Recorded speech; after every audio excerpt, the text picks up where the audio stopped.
Sir, how are we doing today? Are we on? Yeah, you're on. I'm fine. How are you? Fantastic, and so Good. excited to be here with you. Well, I have several problems. Okay, One, I'm hard of hearing. okay. Two, I have a slight cold. Three, my daughter answers everything else. Great. Perfect. We got a system down. All right, so the first thing I always like to ask is, how is Minneapolis treating you? Wonderful. Good. Yeah. That's what I like Except to- the weather, I don't like it. No. I'm from Florida, and I'm used to a little warmer weather. However, it does get cold down there sometimes. Yes, no, it absolutely does. But yeah, Minneapolis does apologize. We're not proud of the weather, so Yeah. we are sorry. It's never not like you. Yeah, cold. But no, we're so glad to have you. One of the first questions I was hoping to ask was the creature of the Black Lagoon stunt work. What was it like wearing this suit or doing this swimming for this production? They built a suit at Universal, and I wore a white leotard, and then they glued the pieces on the leotard. Well, on the first leotard that I had on, they had a piece of the suit they put on my chest and glued it on. And they were getting other pieces ready to put on my body. And the gentleman who was doing it was Jack Keevan. And I said, Jack, the one on my chest is getting hot. He says, what do you mean hot? I said, it's getting hot. He said, oh, it's the glue setting up. He said, it'll go away in a few minutes. Well, after a few minutes, it got hotter. Oh, no. And I said, Jack, one or two things are going to happen. I said, I'm going to tear this thing off my chest, or you just take it off easily because it's burning me. Well, sure enough, they took it off, and I had a big blister right in the middle of my chest. Matter of fact, it's still there. Oh, my And goodness. you can see it. Anyway, they made a mold of my body, and then they put the leotard on the mold of plaster of Paris and glued the rest of them all together. And then I wore the suit. However, the suit that they made you look more like a lizard than anything else. Nobody liked it. I didn't like it. But we tested it, and I showed them that I knew how to breathe from an air hose and hold my breath. And Julie Adams, nice, wonderful lady, came in the water with me, and they shot tests of her wearing this white bathing suit. Well, at the end of the week, we all went in to see the dailies of me swimming like a frog and Julie in the white bathing suit. Everybody booed the whole thing except they cheered Julie in the white bathing suit. She passed. I found out that I can talk all day, but I may not be talking about what you want to hear. So what I like to do is you ask questions, and I'll answer them, and we'll get down to what's important. Great. So I'm going to get up to make sure it's over the microphone when we ask these questions. First question. First off, I was actually, as a kid, I watched you receive an Academy Award for Thunderball for your direction in the stunts. My question is not about the Black Lagoon. What was your most favorite stunt in your career, and what was your most dangerous stunt in your career?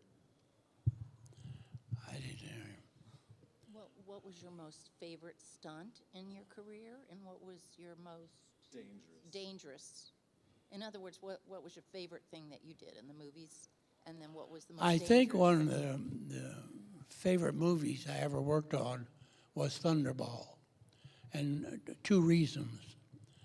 I directed the underwater sequences, And I was able to hire all my friends and all the divers that I knew in Florida. And number two, the producer didn't give me a budget. He says, spend whatever you need to spend. Now, that's usually impossible to get a job in the movie business where you can spend all you want. Well, I did. And I spent several weeks, several months shooting the sequence underwater for Thunderball. And probably the most dangerous part of it, we had everybody killing everybody else.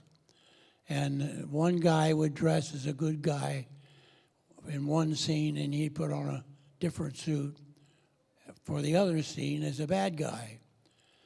And I went in and I did a couple of things. And we were fighting on a ship. And I was fighting a guy, and we rolled off and went down into the bottom of the ship. Well, a spear gun was laying against the wall. And as we rolled over and went down, the spear stuck right in my leg. So they had to screw the spear out and took me to the hospital. They cut it open, took the barb out, and sewed it up, and I was fine. And it wasn't anything serious. But it was interesting. He also did a lot of work with sharks in that movie. So you know you've lived a stuntman's life when you talk about taking a spear through the leg, and your conclusion is no big deal. That was just a minor thing. I think our next question was over here. Did you? Actually, I was going to ask about Thunderball also, but were you on some other Bond movies like Never Say Never Again? Did you work on Never Say Never Again? Yes, I did work on Never Say Never Again. As a matter of fact, Sean Connery in Thunderball, he wasn't a great diver and he wasn't a great swimmer. But when we did Never Say Never Again, he was a very good diver and a very good swimmer. So he did most of the work in Never Say Never Again on his own. We didn't have to use a double. But in Thunderball, I had a double, Frank Cousin, who was an excellent double for him and looked just about like him. So it worked out very well. Awesome. Great question. Thank you. Make it over this way. In the Creature of the Black Lagoon movies, the second one that you filmed in the Oceanic Institute, it looked like you had air bubbles that would just come off the top of your head. Is that where they had the air hose? You're talking about the Creature from the Black Lagoon. Yes. The interesting thing is when we were checking the outfit out in the tank, they couldn't wear a face mask because it stuck out too far. And then we tried goggles, and the goggles were fine, except when they got full of water, there was no way to get the water out. So I went with a naked eye with a suit about that far from my eye, and it's like looking through a keyhole with blurred vision. If you've ever swam underwater with your eyes open, you can't see very well. So I couldn't see very well, and looking through a keyhole, if I were looking at you right now in that suit with these eyes, you would be blurred. I know you're a human being, but I wouldn't know who you were.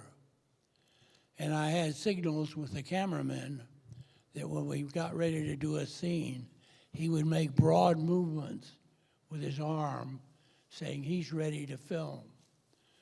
And I would take some deep breaths, and I would wave my arm and say, I'm ready to go. He would do his arm again for me to go into the scene. I had 4 safety men. They all had air hoses. and I had an air hose. And when I got ready to do a scene, I would dump my air hose, swim out, do whatever the scene required. And then when I needed air, the safety men would come in. We had a signal that if I went totally limp, that meant I need air. So it worked out beautifully, because every time I just went totally limp, they were in there with an air hose for me to get air. And it worked out beautifully, and we never had an accident. And Tell 'em about the I had bubbles. some great divers. Tell them about the bubbles in your head. Oh, yes. When I was breathing, the air would go up by the side of my face up into the top of the head. And it would raise the head about like this, and bubbles would come out. And we realized that was a problem. So before I went into any scene, I would put my hand on top of my head and press down on it as hard as I could to force the air out. However, I wasn't always successful. And you'll notice when you watch the movie, if you see it again, there's still places where you see little trickles of bubble coming out of the top of my head. Awesome. Great question. Thank you. All right, next question. Can you talk a little bit about Sea Hunt? Was it really nice to work with Lloyd Bridges? Yes, Lloyd Bridges was very easy to work with. I didn't work with him too much, but I worked with his double. His double was Courtney Brown, and I played the bad guy in just about every show. And I would dye my hair blonde, and then I'd wear a wig as a bad guy, and I'd take it off as a good guy, and I'd change different bathing suits. And I always got killed or murdered or slaughtered, but I was always the loser. Courtney was easy to work with, and he was a great swimmer. Did Lloyd Bridges do his own diving? Yes, he did do some diving. However, when we filmed all the underwater scenes, we were in Nassau in the Bahamas, and also at Silver Springs in Ocala, Florida.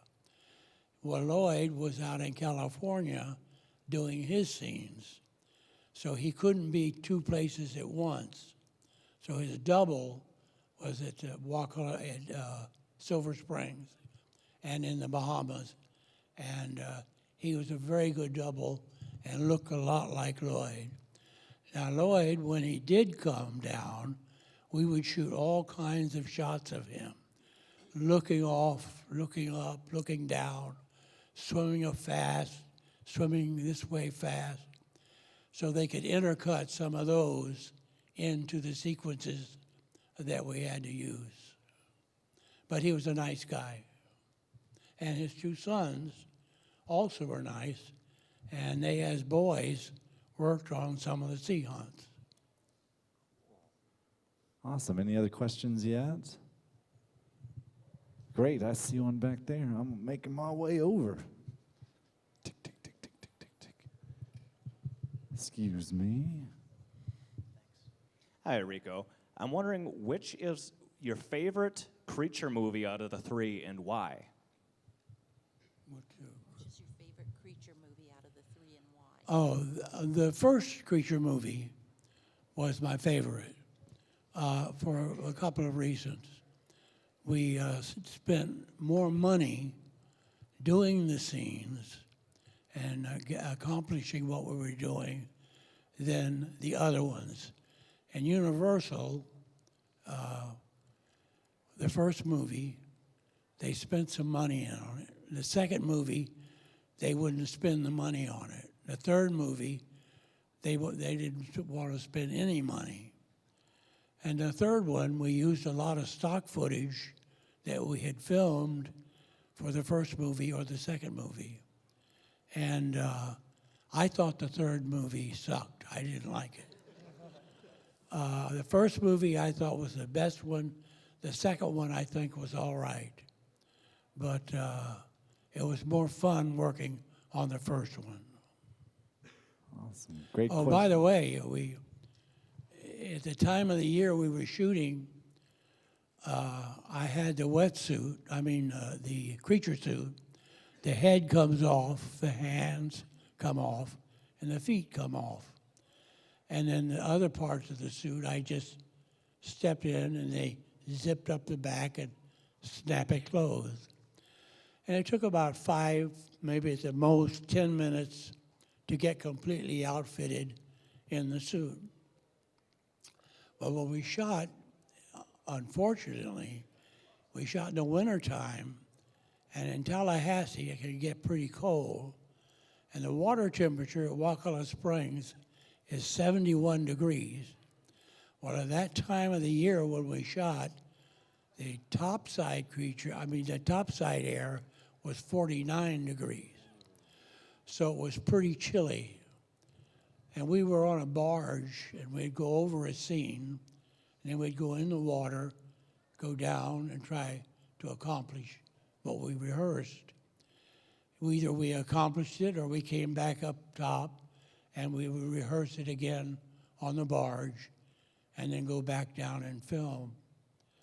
Well, when I'd come out of the water, they would take the head off and the hands so I could sit there and wait till we go over the other scenes that we may be doing.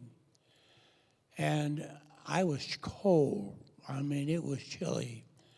And I was kind of shivering. Well, the crew people felt sorry for me. So one guy would come up and say, how would you like a shot of brandy? I said, sure. So I get a shot of brandy. Well, another crew member didn't know that the first crew member gave me a shot of brandy. So several of them in a row gave me a shot of brandy.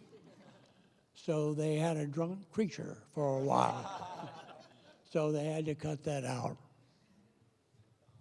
That's great. Great question. Thank you. Yeah, we'll get this one here.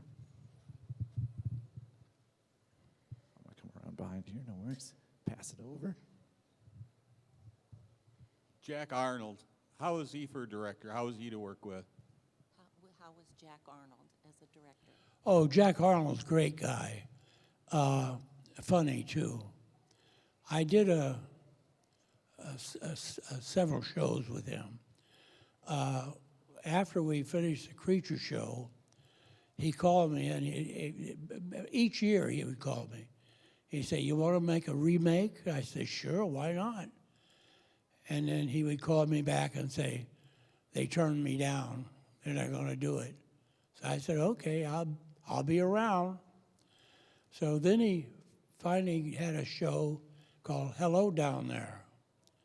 And it was a fun show to do. And he called me and says, I've got an underwater show with sharks and dolphins, and I need you. Can you work on it? I said, sure. So he came to Florida, and we worked at Ivan Torres Studios, and they had built a little dome thing in the studio and a little swimming pool in the middle to look like it was a habitat underwater, like 100 feet deep. And the family moved in. By the way, what's his name? Richard Dreyfuss. It was his first movie. And he sang in it, by the way. And he sang pretty well. But we became pretty close friends. And we go to these shows. He's at the show. He's in on most of the shows that I go to. And he knows I'm in a wheelchair, so he'll come over and sit with me, and we'll talk, and then we'll get a whole bunch of people shooting pictures of he and I together. He's a very nice man and easy to work with. We had to work with sharks, and I had used sharks in Thunderball and other shows, so I had to use sharks in this show. And some of the stuff was pretty complicated, and I can't recall such as the sharks swimming along eating garbage. Well, we had trouble getting them to bite a sack of garbage. So we just do it over and over and over. Finally, one shark just grabbed it and shook it and swam off. But it took a long time to get it. But we finally got all the shark footage that we needed. And we found out that some sharks, I learned this at Thunderball more than anything else, that some sharks are bad to work with, such as a nurse shark, which is supposed to be a kind of a docile shark, but it can turn around right on its own axis. And if you let it go, it might turn around and come right at you. And Courtney, who was doubling, I forget who, but anyway, in Seashon, we let our nurse shark go. It turned. He stuck his foot up to stop it. It bit his flipper and wouldn't let go. So he had to take his foot out of the flipper, and the nurse shark swam away with his flipper. He wouldn't let go of it. But we found that lemon sharks and others are very hard to work with because when you let them go, they would turn back quickly. But we found out that a tiger shark, more than likely, when you let him go, he swims in a straight line for quite a while. So that's why we used tiger sharks in most all of the shows we worked with. We had a pen in Nassau that was about half the size of a football field with a fence and a gate. And we catch all these sharks with a shark boat. They'd bring them in, let them into the pen with a rope on their tail and a loop at the end of the rope, so that when we were ready to use one in a show, they would take a hook and they'd put it through the rope that was tied on his tail, and he would stop, and gradually he would sink to the bottom. And a shark, when it's swimming, it can breathe because water is going through his gills. But if he's not swimming, he's not breathing, and he'll slow down, or in other words, he's dying. And what we do, let him go sink to the bottom. 3 guys, one would come in on the left, one on the right, and one on the tail to hold on to him. And if he's too frisky, they'd let go. He'd settle to the bottom again. They would come in and do it again. And once they were able to grab him, lift him up, another diver would come in, take the rope off his tail. They would swim him over to the gate, open the gate, take him outside of the gate, and take him into the scene that we were going to use him in. Either they towed him and the divers with a small boat over to a set, or we brought the set over to where the gate was and shot it right there. So it was pretty complicated learning how to work with them, but we learned by trial and error and was able to accomplish the jobs. Awesome. All right. I'm going to get a question over here, and then you're next, I promise. If you could go back and redo any of your performances, what would it be and why? If you could go back and do any of your performances over again, which one would it be?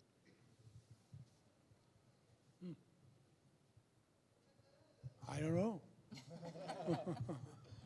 I enjoy doing all of the ones that I did, and I did the best I could, so I can't tell you what. Tell them about Caddyshack with the bird. Oh, Caddyshack. I worked as a second unit director on Caddyshack, and it was a fun show to work on. And I'll try to describe it by telling you about one scene that I was shooting. We had this big, huge boat called a Striker. It was a beautiful boat, a wonderful boat. And I was riding in it in order to shoot other things out in the water. People on jet skis jumping and falling off into the water. The Striker running over a boat, a guy jumping out of the boat to get away from it. It hitting a dock, knocking all the people and a piano into the water, and then running up to where Roger Dangerfield was and just about dropping an anchor in the small boat and sinking it. But it was a lot of fun shooting it. However, when I started shooting the Striker, the first unit, that's the first unit director and the actors, went down inside the cabin of the Striker, the boat. And so I got ready to shoot my scenes I was telling you about.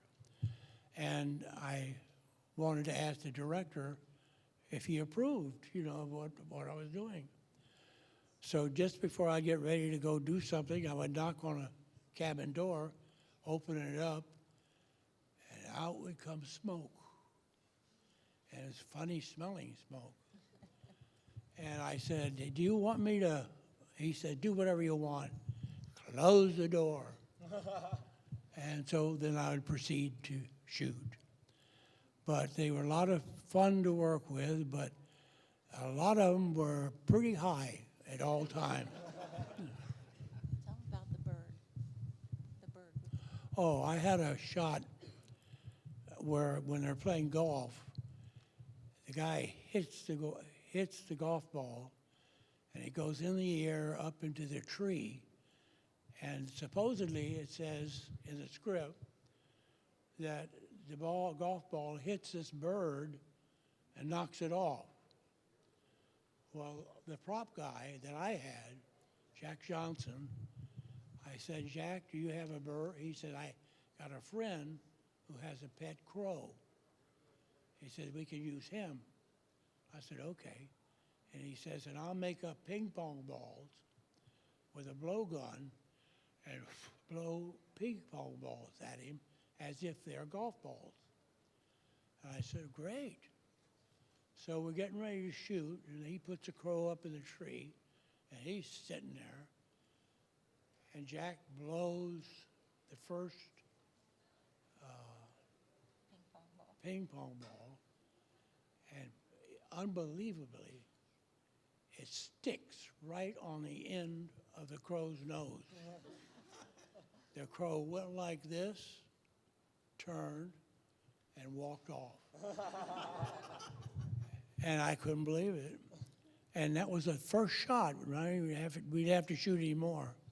So we're in watching dailies, at the end of the week, the footage you sit on comes back. And we're all sitting there watching dailies. And the first unit's there, and all of a sudden this scene comes up with a crow. And as soon as it happens, they all laughed and laughed. And they said, how do you do that? I said, I don't give my secrets away. Awesome. Thank you for the great question. Back here. As I told you yesterday, you scared the bejeebies out of me when, as the creature from the Black Lagoon, your hand comes up out of the water. And I guess 2 questions about that. The claws looked like they really would hurt, like they were really sharp. Were they? And then when you're down below and you had to reach your hand up, how did you know where to put it? Or did you just guess? No, simple. The hands had wires over each finger. And when I swam, I had to close it so I wouldn't break it. So I couldn't use it as a power part of my swimming. But when you're against a wall, you only have one place to go, right up the wall. So you go up the wall, reach over, and then you put the fingers down and you just drag. And we did it two ways. I did it, and Ben Chapman did it. So which one they actually used, I don't know. Were they sharp? Yeah, they're sharp.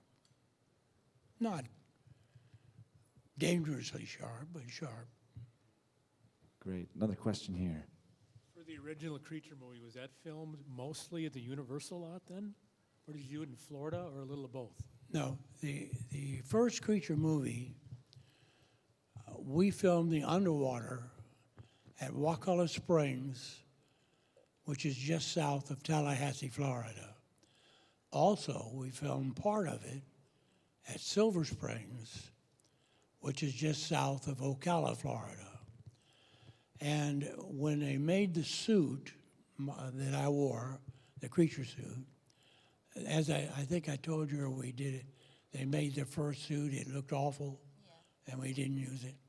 Well, the second suit, they finished making it, and they put it in a box, shipped it to Florida, to Wacala Springs, and I went with it, more or less, and we filmed all the underwater scenes while they were shooting all the topside scenes in California.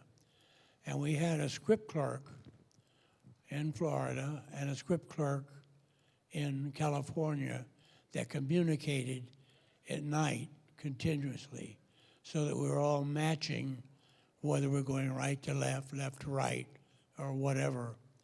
And it worked out beautifully, and we never had a problem matching going in the water. I had two things that I contributed and got blamed for one of them. One was we had no way to say, here's California and here's Florida, all in one shot. So I had the idea that Julie would smoke a cigarette on a boat and then throw the cigarette overboard and it hit the water, and she would do that. She did it. Well, we had her double do exactly the same thing in Florida. She threw a cigarette, and when it hit the water, it dispersed. And I panned down, and there's the creature. So it tied the boat in California in with the underwater at Wacala Springs. The other one was that we had to show that the boat, they used a lot of stock footage shooting the river down Wacala Springs they used in the film. But we had to tie that in with the boat, Rita, I think it was, in with the underwater.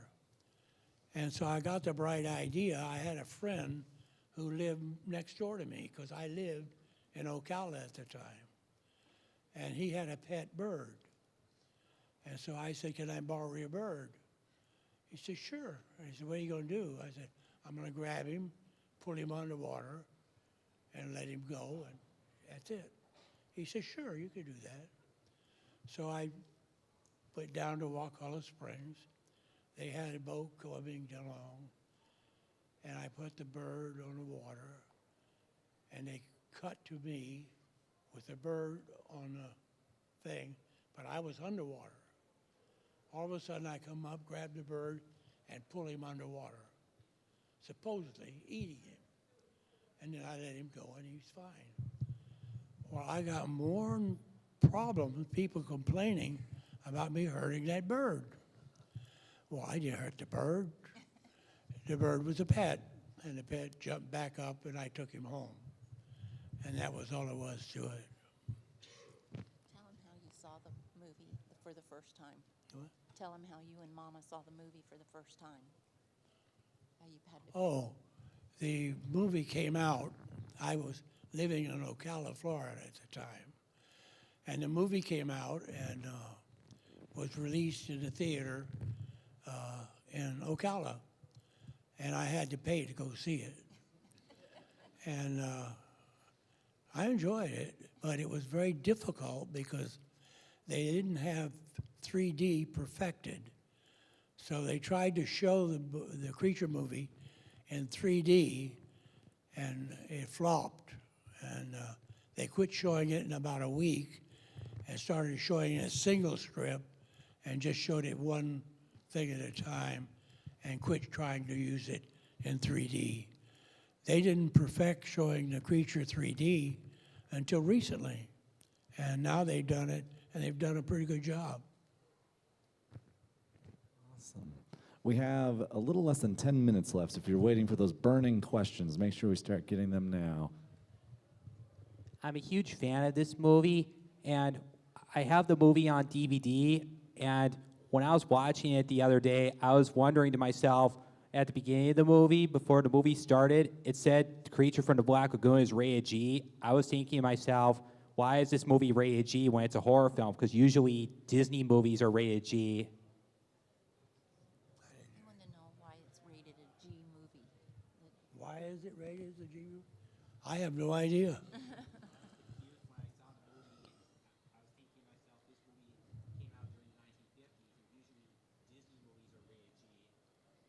I would make a guess that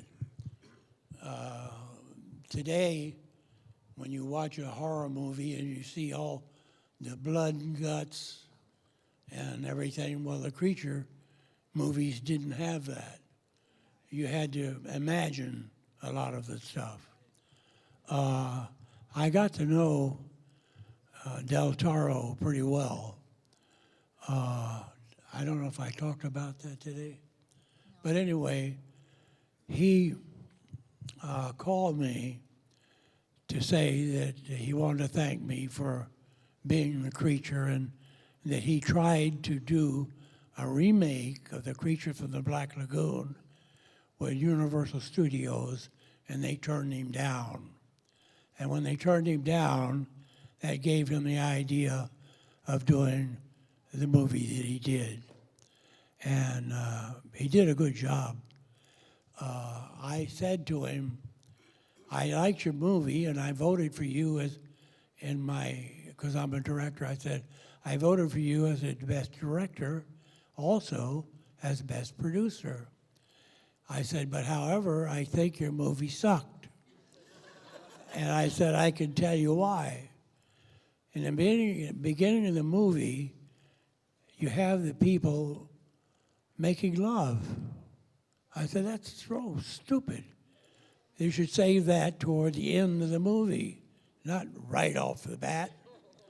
And I said, then later in the movie, you have the woman and him where they're gonna die. He gets shot full of blood, everything. And she's with him, and he throws her in the water. He jumps in the water, grabs her, and tows her down. And I said, that's a very bad ending. The woman is human. She's not going to become a fish. And he's so shot up, he's going to die. So why not have him grab her, push her up to the surface to save her, then turn around and go down and die all alone? He said, hey, that's a good idea, but I already made the movie. Nice man. Wonderful. All right. We had one question here, and then we'll get down there. I would think it would be harder to make a black and white movie than it is a color, because with black and white, lighting, shadows, the different shades of gray are so important. Is it hard making a black and white movie compared to a color movie because of lighting? No, I didn't find any difference. However, the cameraman, depending on who your cameraman is, they have new ways of lighting now that they didn't have back in the time that we were shooting The Creature. And like right now, if we were getting ready to do a scene, they probably could light this set in this room in 10 or 15 minutes. Whereas when you made the movies back in those days, it would take the cameraman 2 days or a week to light the whole set. So I think today they've got better people working.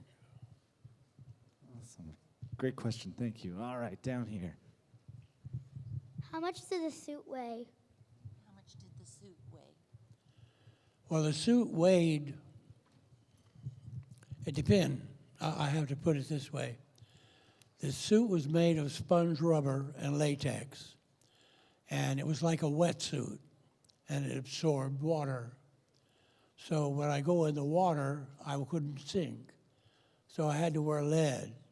I had lead chest plate, lead around my thighs, and lead around my ankles so that I would be able to sink.